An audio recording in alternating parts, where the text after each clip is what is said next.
ሰላም ቻናል ቤተሰቦች እንኳን ደህና መጣችሁ። ዛሬ ይዤላችሁ የመጣሁት ቪዲዮ የፀጉር ሻምፖ እንዴት እንደምናዘጋጅ ነው ማሳያችሁ። ፀጉራችሁ መርገፍ የሚያስቆምና የፀጉር እድገትን የሚያፋጥን በጣም ቆንጆ የሆነ ቤት ውስጥ እንዴት እንደምናዘጋጅ ሻምፖ አሳያችኋለሁኝ። አሁን ቀጥታ ወደ አሰራሩ እሄዳለሁኝ። እዚህ ጋር ሁለት ሾርባ ማንኪያ የሚሆን ሮዝመሪ፣ አንድ ሻይ ማንኪያ ናና ደረቁ አድርቄው ነው ናናው፣ አንድ የሾርባ ማንኪያ የሚሆን ጥቁር አዝሙድ፣ ተልባ እና ቀይ ሽንኩርት፣ አንድ ራስ ቀይ ሽንኩርት አዘጋጅቻለሁ። ሮዝመሪ ለፀጉር እድገት የማሻሻል አቅም አለው። የማስታወስ ችሎታ የመጨመር፣ የራስ ቅል የደም ዝውውርን በማነቃቃት የፀጉር መርገፍን የመከላከል አቅም ያለው ነው። አሁን ያዘጋጀኋቸው ግብአቶች እንዳለ ወደ ድስት አደርጋለሁኝ። እንደነገርኳችሁ 2 የሾርባ ማንኪያ ተልባ፣ 1 የሾርባ ማንኪያ ጥቁር አዝሙድ፣ 2 የሾርባ ማንኪያ ሮዝመሪ፣ ናና አድርቄን የተጠቀምኩትኝ። ከፈለጋችሁ እናንተ ሮዝመሪውንም ናናውን እርጥብ መጠቀም ትችላላችሁ። አሁን እኔ ያዘጋጀኋቸው ግብአቶች ወደ ድስት አድርጌያለሁኝ። ቀይ ሽንኩርት በኋላ ላይ ነው የምናደርገው። የሚበቃንን ያክል ውሃ አድርጌ እሳት ላይ ጥደዋለሁኝ።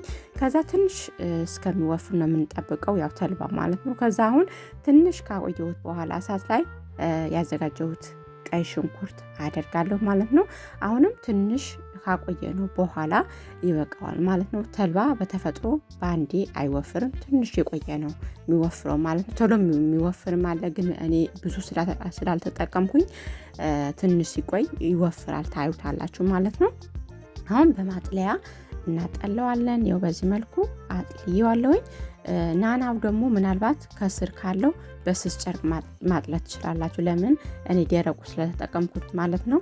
ያው እንደነገርኳችሁ እናንተ ናና እርጥቡን መጠቀም ትችላላችሁ። ከዛ በመቀጠል አሁን ያዘጋጀነው ግብአት ላይ ለፀጉራችን ተስማሚ የሆነ ሻምፖ አድርገን በደንብ አድርገን እንመታዋለን። ትንሽ እጨምርበታለሁ አሁንም። ከዛ በደንብ እንደዚህ እንመታውና በዚህ ብቻ ፀጉራችሁ ለሚረግፍባችሁ፣ እውነቴ ነው የምላችሁ፣ ፀጉራችሁ ለሚረግፍባችሁ አንደኛ ነው። እንደዚህ ሰርታችሁ ፀጉራችሁ ስታጠቡ በዚህኛው ሻምፖ ብቻ ታጥባችሁ ከዛ የሚመቻችሁ ለፀጉራችሁ ተስማሚ የሆነ ኮንዲሽነር ተጠቅማችሁ ሞክሩትኝ። እኔ እንደምታዩት በዚህ መልኩ ተጠቅሜ ያለሁኝ። እኔ እንዳለ ደረቁ የተጠቀምኩትኝ። ያው ደረቁ ቢቀመጥም ምንም ነገር አይሆንም፣ አይበላሽም። ሁሉም እርጥብ ከሆነ ደግሞ ሊበላሽ ስለሚችል ከፈለጋችሁ እናንተ ያው እንደነገርኳችሁ ምርጫችሁ ነው። ያው የደረቀ ሮዝመሪ ናና ደግሞ ገዝተን አድርቀንም መጠቀም እንችላለን።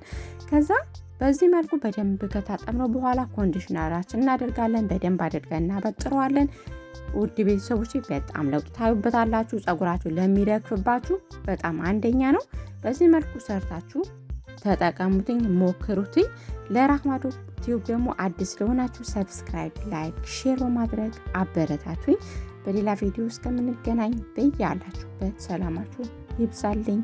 ቻው ባባይ።